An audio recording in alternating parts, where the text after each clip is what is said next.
যেমন দেখেন দর্শক, এই যে চাপাবাজ অনন্য মামুন এত লাফালাফি ফালাফালি করো, দেখো আমাদের হল মালিকরা কিভাবে লস খাচ্ছে, তারপরে আমরা অনেক উল্লাস নিয়ে তোমাকে সাপোর্ট করেছি। যেমন গত 2024 সালে আমি ঈদে কোনো লাগাইলাম, কিন্তু আমার টাকাও ছবির টাকা যেটা দিছি সেটাও ভাই আমার হাউস খরচও ভাই, হল খরচ যেটা কেমন হয়। তারপরে 1 মাস পরে লাগালাম ড্যাড বডিতে আমার পুরো আমি পাবলিসিটি করছি যেটা সেটা এখন আমার হয় না। হ্যাঁ, ওই দেখতেছি যে সার্টিফিকেট ছাড়া দেখি যে কোনো দর্শকের বিভোগ হচ্ছে না। এখন হচ্ছে কি, আমরা সাকিব যেমন দরদ ছবি লাগাইছি 2024 সালে, দরদ ছবি তো এই আমার তেমন একটা প্রায় 2-1.5 লাখ টাকার উপরে লস খেয়েছি। তখন দেশের পরিস্থিতি অবস্থা ভালো ছিল না।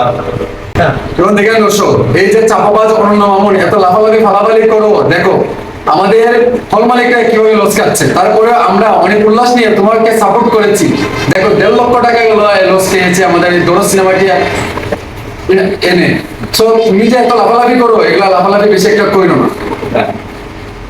এখন এই যে ওনার যে ছবিটা ছবিটা মনে করো ছবিটা তো মনে করো যে যথাযথ যেমন এটা আজকে বরবাদ চলতেছে, তারপর কুবাদ চলছে যে একটা, কিন্তু ওইটা তো মনে করো এই বরবাদ ছবিতে আসলে দরদ ছবিতে তোমরা সবাই দেখছো, সেটা তার আমি বলার কথা রাখি না।